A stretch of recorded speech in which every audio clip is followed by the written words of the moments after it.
la conferencia de cierre por parte de nuestra presidenta honoraria en el marco de este congreso, la licenciada Ruth Harf. Su conferencia lleva por título "Cuando enseñar es un conflicto y evaluar es un dilema". Parece ser que le gusta presentarse a ella, así que yo me hago a un lado. Bien, después. Antes que nada, muchísimas gracias a los que me invitaron a participar, a ustedes por estar acá y a todos los que están en forma virtual.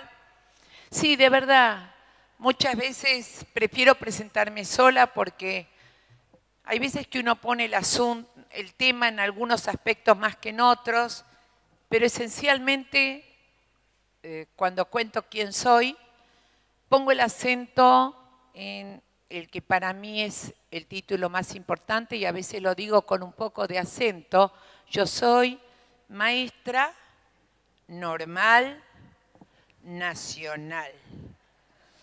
Y para mí es muy importante, nosotros éramos de la generación de la cual ya uno queda en especie en extinción, que es los que nos recibíamos en la escuela secundaria con título de maestra. Siempre digo cuando voy a empezar a charlar o a conversar algo con ustedes, que siempre hay alguien que dice mi mamá también, entonces hasta ahí vamos bien. Al primero que diga mi abuela también, que se vaya, por Dios. No tengo problema en decir la edad, pero tampoco tengo que usarla agresivamente. Después de eso, la pregunta es ¿por qué me presento sola? Porque ni siquiera a veces necesito demasiado, no tengo tanto la necesidad de presentarme. Yo creo que a veces son nuestras acciones o nuestras experiencias de vida las que más marcan esta, entre comillas, expertez que uno puede compartir con ustedes. Pero por el otro lado, a veces los títulos dan un cierto grado de validez a las estupideces que uno pueda llegar a decir, porque no es lo mismo decir estupideces con título que sin título. Entonces, también uno puede agregar que cuando uno dice estupideces sin título, dicen, ¿qué hace esa mina ahí? Pero cuando uno dice estupideces con título, dicen, y bueno, ella es así. Entonces, sí, soy maestra normal nacional, profesora de nivel inicial, licenciada en Ciencias de la Educación, en psicología, que tengo posgrados en psicopedagogía clínica, en conducción de instituciones educativas, en expresión corporal y un montón de cosas más. Trabajé como maestra en la zona de Villa del Bajo Belgrano, luego fui directora de escuela, profesora en profesorados en universidades, trabajé en reformas educativas de distintos países. Actualmente tengo un centro de capacitación y además coordino la capacitación para directivos en la ciudad de Buenos Aires. Pero una de las cosas, ¿no apareció este hombre todavía? ¿Pepe? Ah, bien, Pepe, yo lo que quería decirles es que él habló de toda su experiencia como supervisor, pero además de ello fuimos colegas, pero algo mucho más importante para mí, yo fui madre de él. No suena bien, ¿no? Bueno, cuando uno dice que fue madre de Pepe, tienen que entender que él fue director de la Escuela 22 del Distrito 10 y que durante muchísimos años dejó de ser la Escuela 22 del Distrito 10 para ser la Escuela de Pepe. Entonces yo soy madre de Pepe. A la Escuela de Pepe fueron mis hijos, yo estuve trabajando como docente, y a la Escuela de Pepe van ahora 4 de mis 7 nietos, lo cual significa un legado que uno deja y verdaderamente me interesaba dejarlo como muy importante. Y además hay otra cosa que quería comentar, que quería recuperar, que ayer lo hablaba con él. Si nosotros hablamos de lo que significa hoy en día educar, ser un educador, etcétera, etcétera, hay muchas veces que para poder analizar lo que pasa hoy, no es necesario mirar solamente la historia de la educación, sino nuestra propia historia como educadores. Mi experiencia me demostró, entre otras cosas, que cuando yo no puedo cuestionar mi propia trayectoria escolar, el modo como yo aprendí, el modo como yo enseñé, muchas veces estamos condenados a hacerlo de la misma manera. Así que esto de recuperar esas historias, y en ese libro, Pepe, la escuela que hicimos entre todos, de cual yo hice prólogo, Es una escuela, es un libro que realmente recupera lo que hoy en día nos preocupamos muchísimo, que es algo denominado la narrativa. Fue escrito hace unos cuantos años, pero era así, la escuela que construimos entre todos. Y verdaderamente lo recomiendo como para poder ir viendo qué significa esto de poder ir analizando lo que hacemos. La otra de las cosas es, a lo largo de estos 3 días estuvimos escuchando no solamente ponencias, debates, mesas acá, sino que ponencias de ustedes, de distintas escuelas de nuestro país, fuera del país también, y yo sentía que todo lo que preparé en realidad lo puedo tirar, porque me quedaba sin palabras, no sabía ya ni qué decir, cómo hago para agregar algo, tampoco podía hacer una síntesis ni preparar. Entonces dije, no, vamos a tomar igual este rato para que me permitan compartir con ustedes algunas ideas, ideotas o preocupaciones que uno tiene, porque como dije cuando lo inicié, no es un lugar de verdades, sino un lugar de debates. Eso se demostró no solamente por el modo con el cual hablaban, sino por las interesantes preguntas que hicieron, las opiniones, y eso para mí es sumamente importante. Podemos empezar con... Ahí está adelante. Miren, observen. La primera cosa que me interesaba decirles es, si bien voy a tomar mucho de lo que tiene que ver con algunas de las cosas cuando quiero hablar de la evaluación, especialmente fin de primaria y de secundaria, pero una de las cosas que comentábamos con mi colega Delia Cervoniaca recién era, parecería que el nivel inicial en este congreso no estuvo presente. La pregunta es, ¿y por qué parece que no estuvo presente? Porque cuesta trabajo pensar que la idea de fracaso tenga algo que ver con el nivel inicial, que además no promociona, no ponemos notas, pero vamos a tener que ir viendo un poquitito que la idea del fracaso, si bien es una etiqueta que se puede poner desde afuera, en muchos casos la percepción o la sensación de fracaso que puede sentir cualquier persona, me etiqueten o no desde afuera, no empieza ni en la primaria ni en la secundaria. Empieza también con los chicos de jardín, cuando frases como, hoy sí estuviste bien, mejor ni hablemos de ayer. O distinto tipo de frases que hacen que esa sensación de, no se llama fracaso, no pude, no lo logré, no alcancé, no es solamente una cuestión de primaria o de secundaria, sino que está presente en el nivel inicial. Entonces, la pregunta es, ¿qué quiere decir la palabra o la idea conflicto y la palabra o la idea dilema? Cuando nosotros hablamos de conflicto, necesariamente es preguntarnos de qué modo vamos a ir pensando. Por supuesto, y bendito sea, que educar o enseñar sea entendido como un conflicto, porque significa que no estamos estancos, que siempre es un conflicto, porque de ahí surge el cambio, porque de ahí surge el pensar cómo vamos a ir para adelante. Significa no quedarnos conforme con lo que estamos haciendo. Entonces, por lo tanto, uno se va preguntando, bueno, ¿cuáles son los desafíos? Y ahí la palabra desafío ya tiene que ver con el conflicto y ya tiene que ver con muchas de las cosas que estuvieron diciendo antes. ¿Por qué conflicto? Porque en algunos casos ya lo estamos haciendo o ya lo estamos pensando. Y en otros, bueno, esto podríamos hacerlo o no. Entonces, cuando tomo estos desafíos, sí, son conflictos para todos. Uno de ellos es cambiar las perspectivas educativas ante los cambios vertiginosos actuales. ¿Qué quiere decir cambiar la perspectiva educativa? Los cambios vertiginosos actuales son cambios sociales en los cuales estamos inmersos. Hemos tenido que ir cambiando muchísimas perspectivas educativas. ni siquiera solamente hablando del tema de a qué llamamos fracaso, a qué llamamos sistema, a qué llamamos trayectoria, a qué llamamos una continuidad o discontinuidad, sino que también tenemos cambios vertiginosos actuales en el sentido de que vamos a tener que empezar a cambiar también modos de nominar. ¿Por qué? Porque las palabras no es que simplemente transmitan significados, porque las palabras no transmiten significados, las palabras provocan significados. Entonces la pregunta será, bueno, un momentito, ¿de cuáles estoy hablando?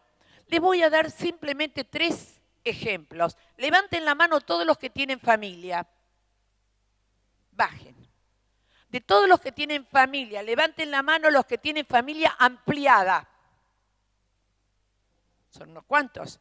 Bajen la mano. Los que tienen familia ensamblada. Bien, bajen la mano. Ahora les voy a pedir que piensen conmigo. ¿Se dieron cuenta o no que si yo hablo de familia ampliada y de familia ensamblada, estoy legitimando que la única familia que existe es la familia mamá, papá y 2 hermanitos? Porque el agregado de ensamblada o de ampliada me está diciendo que es una excepción a la regla. ¿No tendremos que cambiar la regla? Otra, muy tonta. ¿Escucharon hablar de algo llamado matrimonio igualitario?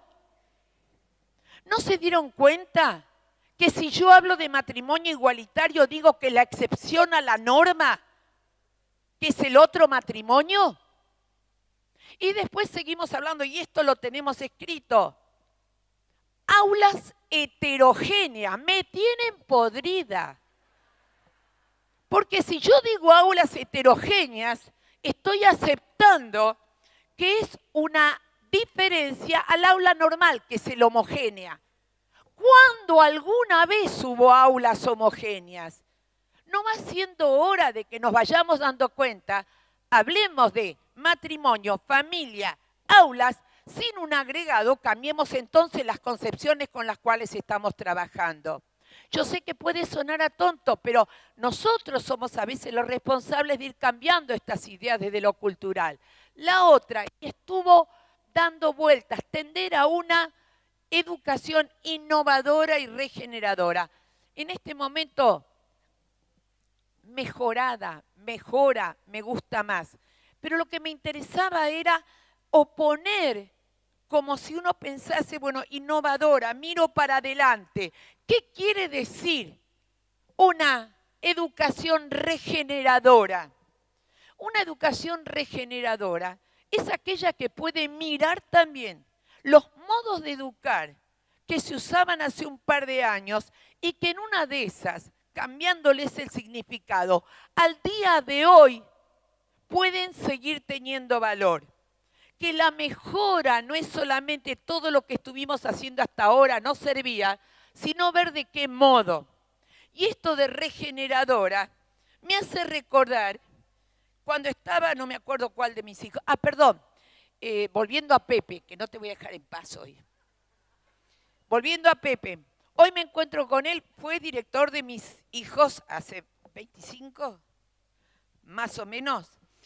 Y cuando nos encontramos ayer me pregunta, por favor les pido que entiendan esto, yo fui mamá de Pepe, lo dije, y me pregunta, ¿cómo está Leandro y cómo está Galit?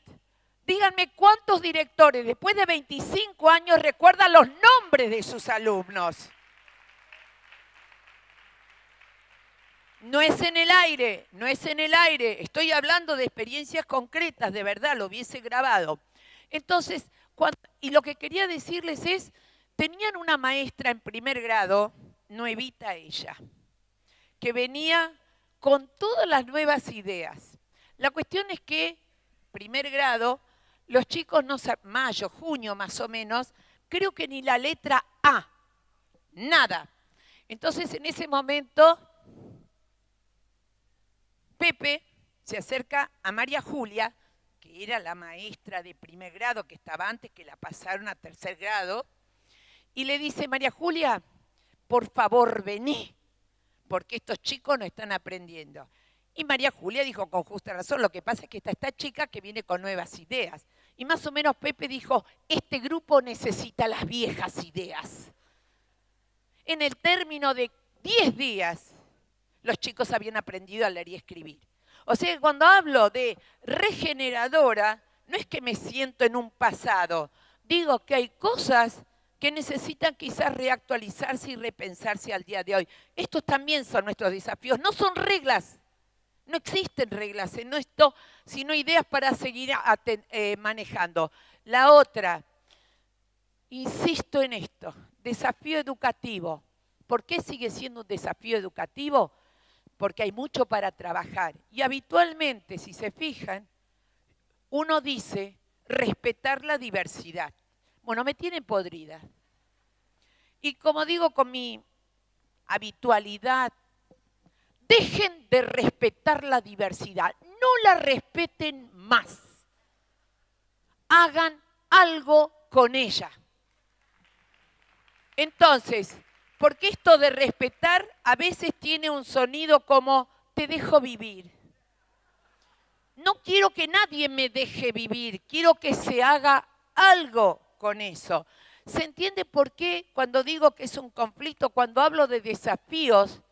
Es porque hay muchas cosas que estamos haciendo y que merecen ser pensadas, y que merecen ser analizadas, y que merecen ser legitimadas. La otra que uno se plantea también hoy en día como desafíos educativos es proporcionar instrumentos para crear otras condiciones sociales. Vamos a dejar bien en claro, la escuela no va a poder cambiar así por sí misma toda la sociedad, no puede. Cuando estábamos discutiendo la ley 24.195, ¿se acuerdan esa, la ley federal? Recuerdo como si fuese hoy que íbamos a discutir porque se quería decir que la escuela tenía que ofrecer igualdad de oportunidades. Hubo muchos de nosotros que dijimos, no, para la mano, la escuela no puede ofrecer igualdad de oportunidades en genérico. No puedo garantizarle a todo el mundo que va a tener trabajo, va a tener esposa, va a tener un auto, va a poder viajar. No puedo. Fue ahí cuando empezamos a plantearnos, un momentito, la escuela puede brindar igualdad de oportunidades educativas y brindarle, en todo caso, instrumentos para que puedan cuestionar y analizar cuáles son las condiciones sociales. Instrumentos. Instrumentos, eso es lo que podemos llegar a hacer. La otra de las cosas es formar. Yo sé que la palabra formar, hay un par de palabras que uno todavía no le encontró la vuelta. No estoy formando, no es masilla. Son personas con las cuales estoy en un encuentro. Tampoco me gusta la palabra alumnos. Alumnos porque significa sin luz. Como que yo le voy a dar la luz aquí en miércoles.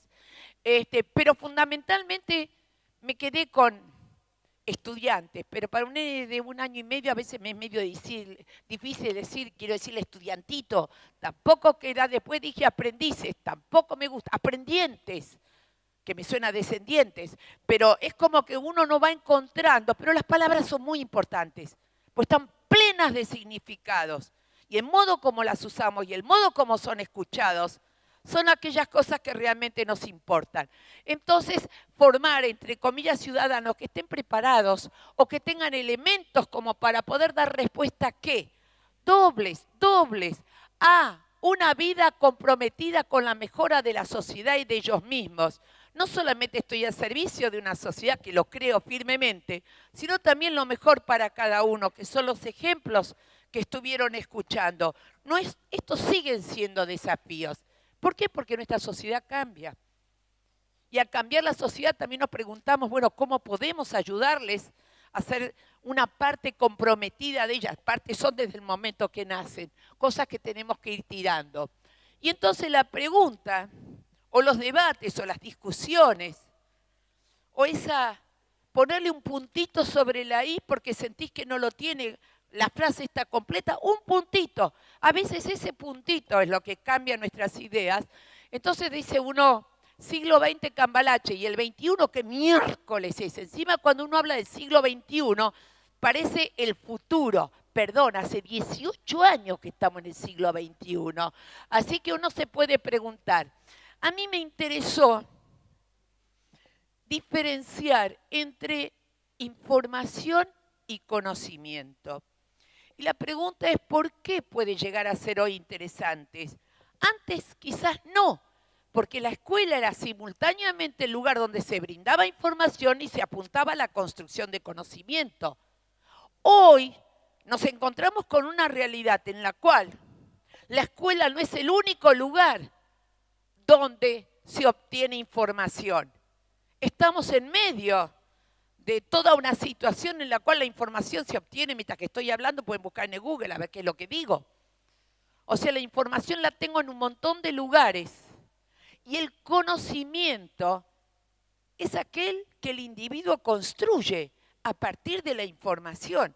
Cuando alguien me dice, ¿cuántos conocimientos brindás? Yo no brindo ningún conocimiento. Lo que brindo en todo caso es información. Conocimiento es lo que ustedes van construyendo, de acuerdo muchas veces a su propia historia personal y sus esquemas, etcétera, etcétera. Por el otro lado, ese conocimiento hoy en día ni es para pocos y para mejor todavía ni siquiera es estable. O sea, es como quien dice, bueno, ¿qué quiere decir que no es estable? Y que de alguna manera ese conocimiento que vamos construyendo va cambiando, porque van cambiando las necesidades. Y a veces dicen, no, porque el libro era el mismo que hace 20 años atrás. Entonces uno tiene que remontarse más atrás para entender qué significa, que no es para pocos. Bueno, esto de que el conocimiento no es para pocos ahora, hay que remontarse a veces a la historia y es interesante. No cuando yo iba a la escuela, esto no pasaba cuando yo iba a la escuela. No, sí, pasaba. Sí. Yo tenía en la escuela, no empiecen a decir yo también porque me muero, ¿eh? En la escuela primaria donde yo iba, había, las nenas teníamos clase de labores. No sé si se entiende. En el cual aprendí a hacer una enagua, el punto cruz, el ojal. Y mientras tanto estábamos todas mirando con envidia a los varones que tenían, hacían pinball y hacían esas cosas tan interesantes mientras nosotros dale que va con la costura. O sea, estaba bien dividida las cosas para las nenas y las cosas para los varones. O sea que ya no podemos decir que son unos pocos. Hoy hacemos de todo, todos juntos, pero por el otro lado no es escasa ni tampoco es estable. ¿Qué significa esto de estabilidad? Durante muchísimas épocas de la humanidad era tan estable que durante años y años se enseñaba exactamente lo mismo porque se consideraba que era la sumatoria de las verdades. Por ejemplo, me imagino que todos saben que la Tierra no es el centro del universo. Quiero creer. Ahora, ustedes saben al igual que yo que se creía que la Tierra era el centro del universo, ¿sí o no? Pero no solamente se creía que era el centro del universo, sino que además estaba más lindo todavía. La Tierra era el centro del universo sostenido por columnas de cristal, apoyadas, elijan, en caparazón de tortuga, en lomo de elefante o en espaldas de ángeles, que no tienen espalda.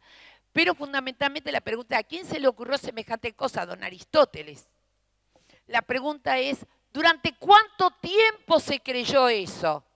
No 10 años, no 20 años, 2000 años. La pregunta es, ¿cómo hicieron? Se dieron cuenta que igual no le podía discutir ya Aristóteles después de 2000 años. Pero la pregunta es, ¿cómo hicieron para darse cuenta que eso no era así? Fue muy fácil, porque vino algo llamado el cometa Halley. Vino, atravesó y no hubo ruido de cristales rotos. O sea que ahí empezaron a darse cuenta que quizás no era así. Pero nosotros venimos, muchos de nosotros, de una generación en la cual el conocimiento brindado por la escuela era sinónimo de verdad. Era indiscutible. Era una escuela de respuesta única y de respuesta verdadera encima. Por lo tanto, historia, Pepe, ciencias sociales, ¿está bien? No hay ninguna duda que en historia argentina teníamos muy claro los próceres. Y hoy en día cuando alguien me dice, y decime cómo hago para explicarles quiénes son próceres y quiénes no. Es muy fácil. Y los que son de todas las ciudades de las provincias de la Argentina lo saben. Los próceres son aquellos cuyos nombres están en las avenidas centrales. ¿Sí o no? San Martín, Belgrano, todos tienen avenida San Martín, avenida Belgrano. ¿Quién vive en alguna ciudad en la cual tengan como avenida central la avenida Rosas? No. ¿Y las mujeres dónde estamos? En Puerto Madero. O sea que hasta eso podemos ver, bueno, estamos bien ubicadas, ¿viste? No vivimos, pero están nuestros nombres. Fundamentalmente lo que quiero decirles con esto es que de alguna manera van cambiando. Estos son los desafíos. Y cuando yo digo lo que cambió hasta ahora, es porque el cambio no me espera, el cambio está. Mirar los cambios que hubo hasta ahora me permite a mí ir viendo cómo van a continuar otros cambios también. Por el otro lado, esto es obvio, la escuela ya no es la única fuente de información, pero no nos borramos porque esto no cierra el lugar de los docentes. Y, dicho en buen castellano, hoy se educa para una sociedad que no se sabe cómo será. Hoy educamos para eso. No sabemos, entonces la pregunta es, ¿y qué le damos? Pues tendremos que brindar a estos alumnos, a estos chicos, a estos aprendices, elementos que quizás algunos sirvan, otros no, y otros que tendrán que adquirir a lo largo de su vida. La otra de las cosas que me interesaba era, bueno, está bien, usamos mucho la palabra educadores, usamos bastante el término educar y enseñar. Vamos a entendernos. Educar y enseñar nunca fueron empleados como sinónimos. Y hasta tal punto no eran empleados como sinónimos que quedaba bastante claro que educar era cuestión de la familia, del club, de la iglesia, y enseñar es lo que se hacía en la escuela. Bueno, hoy en día decimos en la escuela también se educa. Y parecería muchas veces que cuando decimos que en la escuela también se educa, hay alguno que dice, y claro, la escuela tiene que educar porque la familia no hace un pomo. No, paren la mano. Y acá es donde empezamos a hablar de otro tipo de cosas. La escuela siempre, siempre educó. Y educar abarca quizás un concepto más amplio. Por supuesto que enseño y no está alejado, pero hay veces que la idea de que en la escuela se educa va más allá de lo que figura en el programa o lo que figura en los lineamientos curriculares. Cuando nosotros hablamos de educar, como decían antes, estamos hablando de que somos adultos de referencia y a veces educamos más con el cómo que con el qué. O sea, a veces educamos con el modo en el cual hablamos, nos dirigimos, nos paramos, interactuamos con otros. Me ha sucedido, a veces lo hago en tono de broma, hacer que alguien venga, tomo a alguien del público, ahora no lo voy a hacer, a vos tampoco. Pero fundamentalmente le digo, bueno, vamos a mostrar qué significa esto. Y le digo, hagamos de cuenta que yo estoy por dar una clase y vos venís a pedirme un material. Entonces viene la otra que no sabe de qué se trata ni qué le voy a hacer, pero ya están acostumbrados. Entonces, mientras yo digo, bueno chicos, vamos a empezar la clase, viene la otra, pobre mi alma, y me dice, perdón, te quería pedir un material. Entonces yo la miro y digo, pero escúchame una cosa, a vos te dieron a principio de año el mismo material que a mí. ¿Qué haces interrumpiéndome ahora cuando yo estoy por dar clase para pedirme un material? Lo que pasa es que vos no lo sabés cuidar. Bueno chicos, sigamos hablando de cooperación, colaboración, solidaridad. O sea, lo que quiero decirles es que cuando hablamos de educar, estamos hablando de ese vínculo, de esa relación que se establece, que a veces no hay manera de escribirlo en un lineamiento curricular. Cada vez que hablamos de qué aprendimos de nuestros docentes, muchas veces surge con mucha fuerza que aprendimos mucho más de lo que el docente hacía que solamente de lo que decía, cosa que decía un tipo llamado Dewey. ¿Se acuerdan que lo vieron? Que lo que el alumno aprende en la clase es mucho más lo que se hace que lo que escucha o lo que escribe. Entonces, recuperar esto, que tiene que ver con lo ético, que tiene que ver con lo filosófico y con lo ideológico, que tiene que ver no solamente con qué estrategias metodológicas empleamos, sino cómo, el modo en el cual estamos enseñando o educando. Y por el otro lado, alguien me pregunta a veces, bueno, el tema de los contenidos, porque uno enseña contenidos. En primer lugar, tratar de entender que lo que existe es la realidad y lo que no existe son los contenidos. No existen los contenidos. existe la realidad. Los contenidos son aquellos saberes que uno necesita obtener para poder entender, comprender y actuar sobre la realidad. Cuando tenemos una realidad cambiante, es obvio que algunos contenidos tendrán que cambiar, pero no tienen una existencia propia. No hay una identidad, no los puedo encontrar por el camino. Vení contenido para acá, no hay.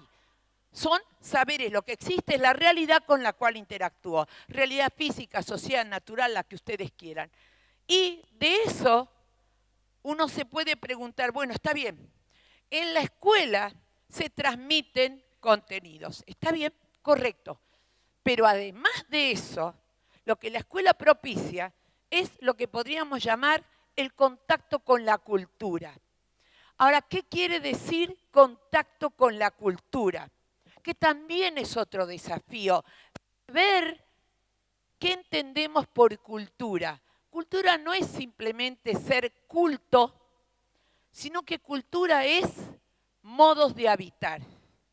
Y los modos de habitar que implican tanto los lugares donde estamos, como la comida que comemos, las canciones que cantamos, los cuentos que contamos, etcétera, implica entender un poco más allá esa cultura que entra en la escuela, porque tenemos una cultura escolar, pero también tenemos cultura regional y social. Y desde ese punto de vista, a veces me preocupa no darnos cuenta que los chicos no vienen a la escuela para que le brindemos la cultura, ya vienen con una cultura, ya tienen esa cultura. Entonces lo que nosotros queremos son brindarles elementos para ponerlos en contacto desde otro lugar con contenidos propios escolares, con la cultura.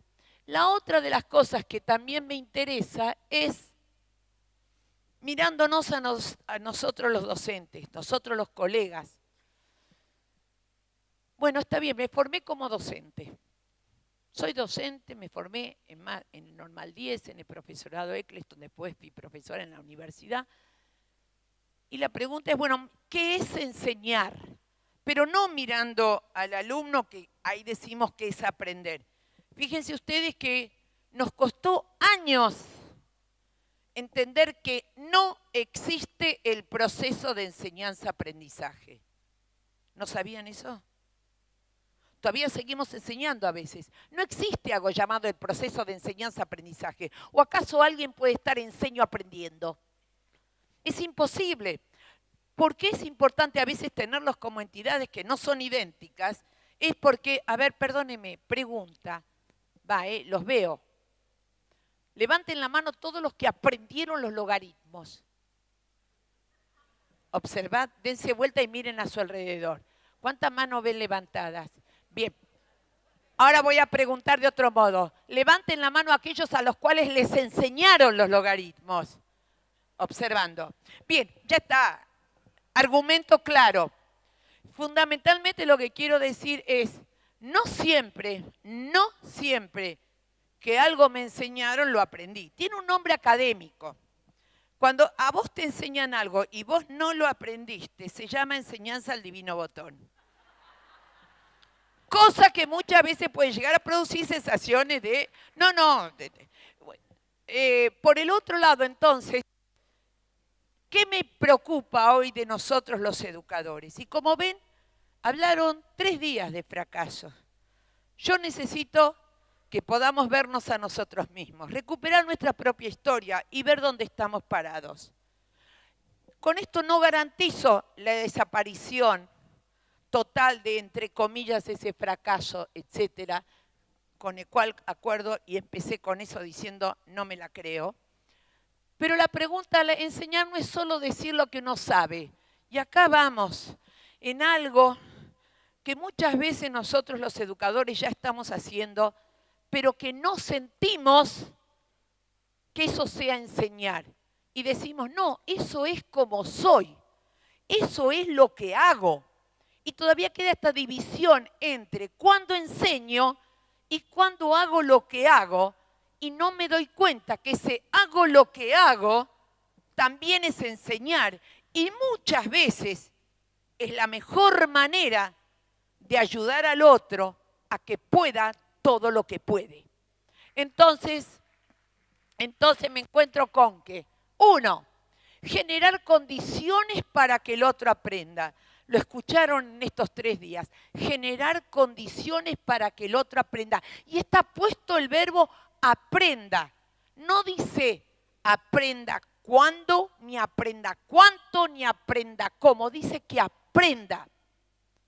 ¿Qué me va a preocupar cuando alguien no puede aprender? No hasta dónde aprendo, eso lo voy a ver después. Pero generar condiciones para que el otro aprenda. La otra, generar un espacio de seguridad. ¿Qué quiere decir generar un espacio de seguridad?